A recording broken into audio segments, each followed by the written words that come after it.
আমাদের আবেদনের সুযোগ দেওয়া হয় না। আজ আমি না খেয়ে সকাল থেকে এখানে পড়ে আছি। আমি সকাল থেকে রাত্রে থেকে ওকুমা করে এখানে আসছি। একটি বারের জন্য ওনাদের দয়া হয় না আমাদের জন্য, একটি বারের জন্য এত কষ্ট করে মানুষ করে কারিগর শিক্ষক হওয়ার জন্য আজকে এতদিন ধরে কষ্ট করছে।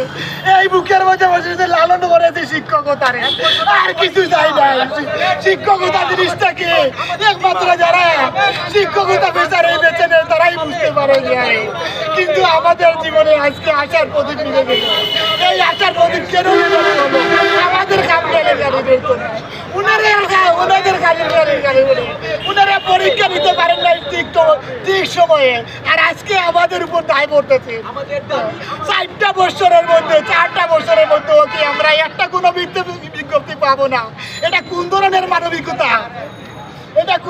মানবিকতা?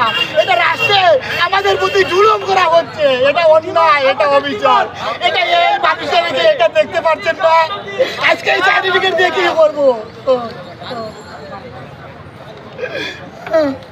আমাদেরকে 739 জন মানুষকে একটি বারের জন্য তো আমি কোর্ট জুড়ে আবেদন করছি মাননীয় প্রধানমন্ত্রী, একটি বারের জন্য আপনার নির্বাহী আদেশ জারি করেন। একটি বারের জন্য অন্তত আমরা মুখে হাসি উঠান আমাদের মুখে। আমরা কষ্ট করেছি কিন্তু আমরা হার মানতে রাজি নই। আমরা যুদ্ধ করেছি জীবনের সাথে কিন্তু হার মানতে রাজি নই।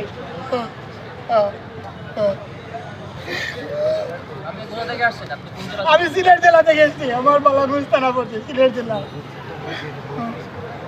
আবেদনের সময় আমার বয়স ছিল, আমি আবেদন করতে সময় আমার বয়স ছিল, কিন্তু এখন আমি সার্টিফিকেট দিয়ে কি করবো? আমার এখন সার্টিফিকেট আমি আমার জেলার মধ্যে চতুর্থ হয়েছে। আমি এরপরেও আমি কেন আবেদন করতে পারবো না? আবেদন বঞ্চিত হয়ে 238টা স্কুল মাদ্রাসা ভৌত বিজ্ঞানের জন্য সিলেট জেলার মধ্যে খালি, অথচ কেন আমি পাই না? আমি আমার যোগ্যতা থাকার সত্ত্বে এখানে আমি আবেদনের সুযোগ পাই না। এটা কার দায়? এটা তার এনটিআরসি। আজকে আমরা 739টা পরিবার আজকে ভুক্তভোগী। 739টা ভুক্তভোগী পরিবার, প্রায় 739টা ভুক্তভোগী।